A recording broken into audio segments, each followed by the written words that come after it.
my upset alert for this week is the Bears over the Minnesota Vikings. Wow. Greg, what are you doing? I know. Bear with me for a second. Like the last time we saw this Chicago Bears team suffer a heartbreaking loss was against the Washington Commanders. They lost final play of the game or the Hail Mary. Yeah.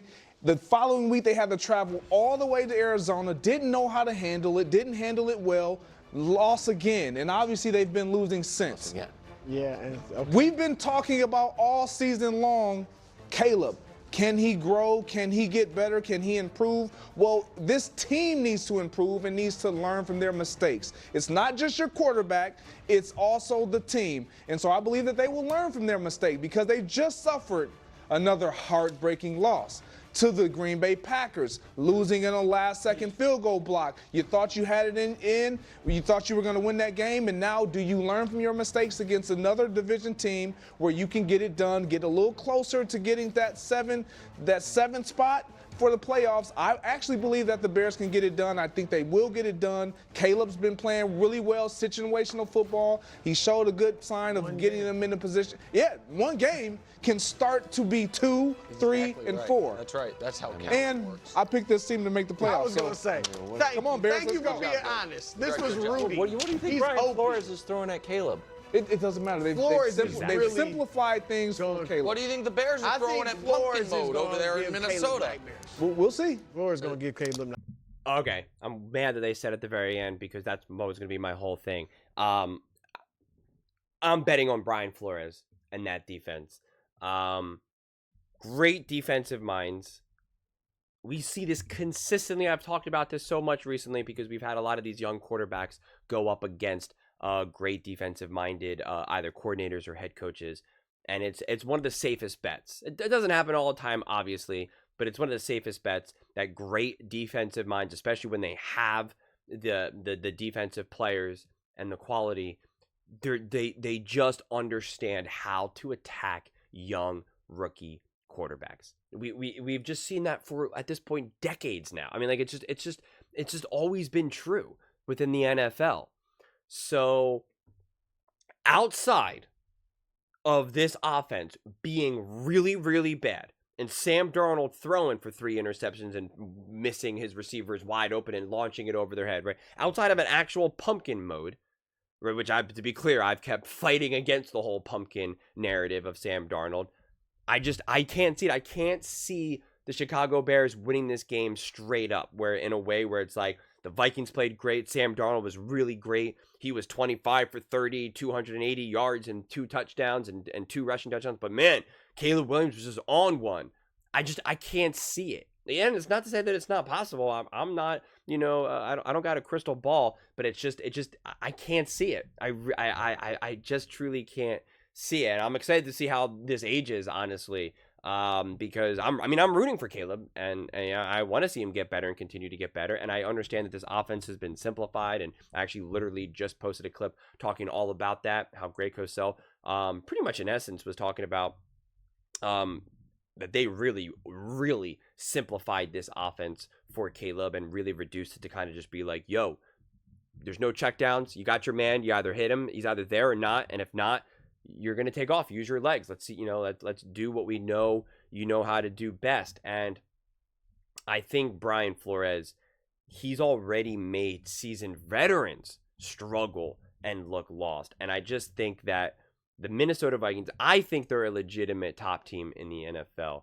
I think that they are incredibly well coached. They know how important it is. Like, they understand how important it is to keep getting these wins. They know that the division is still technically up for grabs. Like, they know, and they know how close and tight the wild card race is, that if you don't win the division and you lose a couple games, it's like, before you know it, you could legitimately be out of the playoffs. Like, they're not dumb. This team has enough seasoned veterans and old enough coaches that know how to prepare for this game. Obviously, it's going to be a divisional game. Obviously, it's going to be tough. I believe they are on the road, right, in Chicago. I get all of that, but I just think if the Minnesota Vikings are a legitimate top team, then they win this game actually pretty convincingly. If they lose this game, I'll be the first one to admit it. If they lose this game, it'll make me question how much of a contender they are.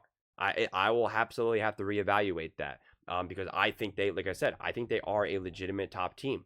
A couple of their 2 losses were really, really tough losses that if the ball bounces a few different ways, they come away with those wins. So people were really high. People had no expectations for the Vikings, then got really high on the Vikings, and then suddenly just abandoned them. I haven't abandoned them, quite frankly, so I still think they're legit. But it is, this game actually to me has some pretty strong implications. This is where you find out at this point in the season and these types of matchups, like, how great are you, right? Do you put away the Bears? Do you little brother them? Do you say, hey, Caleb, that's great, you're in the NFL right now, that's awesome, congrats for being the #1 overall pick, don't care, better luck next year, right? Like, these are the types of games that people circled and said, hey, the Chicago Bears this is going to be really tough matchups for Caleb Williams at the rookie year, week 12. And people said that literally back in September or August, or whenever the heck the schedule was released. And it's like,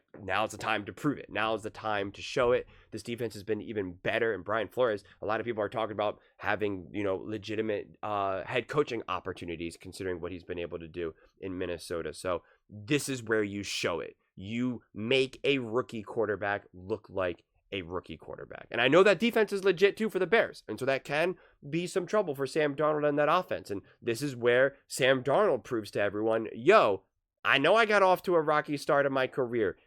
Get rid of that. And every time I have not a perfect game doesn't mean, I'm back to being New York Jets. It just means that I didn't have a great perfect game, because no quarterback does, right? Combine that with Kevin O'Connell and the collection of weapons that the Vikings have, and it's game on. So this game will actually have a lot of takeaways depending how it unfolds.